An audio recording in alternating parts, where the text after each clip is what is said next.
যে কোনো টাইপের ডিম ভুনা আমার মজা লাগে। হাঁসের ডিম, মুরগির ডিম, ব্রয়লার মুরগির ডিম সব কিছু মজা লাগে। তো আর হাঁসের ডিম বলতে কথাই নেই। তো শীতকালে কিন্তু হাঁসের ডিম খেতে অনেক ভালো লাগে। তো আজকে ছোট্ট একটা রেসিপি শেয়ার করব। কিছুদিন আগে শেয়ার করেছিলাম যে আমাদের গ্রামের বাড়ি থেকে হচ্ছে আমার ননদ আমাদের জন্য হাঁসের ডিম পাঠিয়েছে, সেটাই হচ্ছে আজকে রান্না করব। তো চলুন ঝটপট রেসিপিটা শেয়ার করি।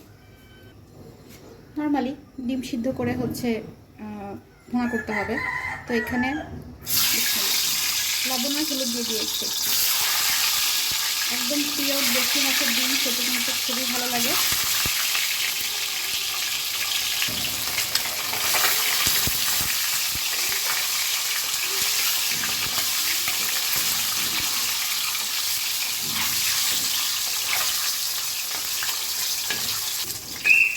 ডিমগুলো হালকা করে ভাজা হয়ে গেছে, এখন তুলে ফেলবো। একদম বাটা মশলা রান্নাটা করব। আমি হচ্ছে পেঁয়াজ, রসুন, আদা এগুলো একদম ফ্রেশ বেটে নিয়েছি। গরম মশলা আমি বেটে দিয়েছি, আর হচ্ছে একটু আস্ত গরম মশলা দিয়ে দেবো। প্রথমে দিয়ে দিব অনেকগুলো পেঁয়াজ কুচি।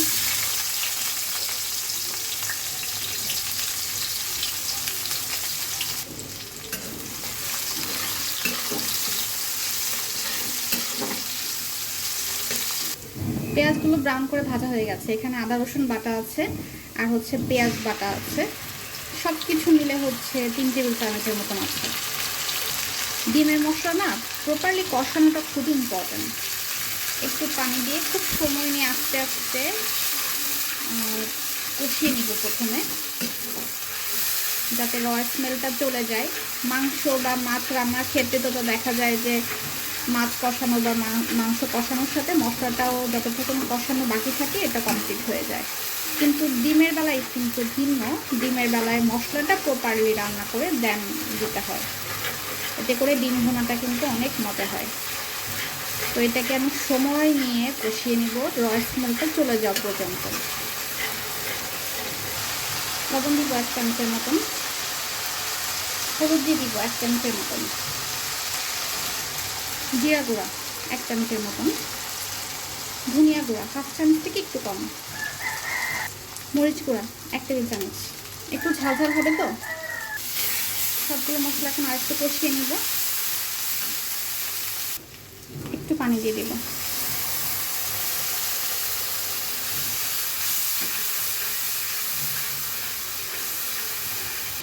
এখন 2টা টমেটো দিয়ে দিব ফ্রেশ। এখন যে কোনো ভুনা রান্নার ভিতর আমি টমেটো ব্যবহার করি, কারণ এখন সিজন, বেশি করে খেয়ে নিতে হবে, এরপরে তো আর টমেটোগুলো পাওয়া যাবে না। আর টমেটোগুলো খেতেও ভালো লাগে, একটু মানে গ্রেভিটা বেড়ে যায়, টক টক লাগে, মজা লাগে। তাই এটা একটু কষিয়ে নিব। একটু পানি দেব টমেটোটা সিদ্ধ হওয়ার জন্য।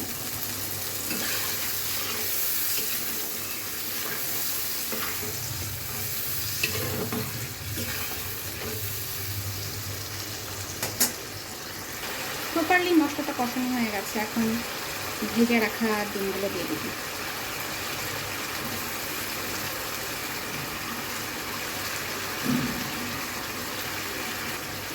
অলমোস্ট রান্না ডান। এখন ডিমটা আরেকটু কষিয়ে দেন হয়ে যাবে রান্নাটা। এটাতে তো আর পানি দেওয়ার কিছু নেই, কারণ মশলাটা প্রপারলি রান্না হয়ে গেছে। টমেটোটাও এই যে দেখেন সিদ্ধ হয়ে গেছে, গলে গেছে। আর ডিমটা দিয়ে জাস্ট এখন নেড়ে চেড়ে মিশিয়ে দিলেই হয়ে যাবে। টমেটোটা আরেকটু গলে গ্রেভিটা একটু বেড়ে যাবে, খেতেও ভালো লাগবে। তো হয়ে গেছে, ইজি, একদম ইজি। আপনারা বাসায় করে খাবেন। আমি জানি আপনারা অনেক ভালো রান্না করেন আমার থেকেও, তারপরেও আমি আমারটা শেয়ার করি এই আর কি। তো ঠিক আছে, আজকে ছোট্ট একটা রেসিপি শেয়ার করেছি। দেখা হবে নেক্সট কোনো ভিডিওতে। সে পর্যন্ত সবাই অনেক ভালো থাকবেন, সুস্থ থাকবেন। দোয়া করি আপনাদের জন্য, আপনারাও আমাদের জন্য দোয়া করবেন। আল্লাহ হাফেজ।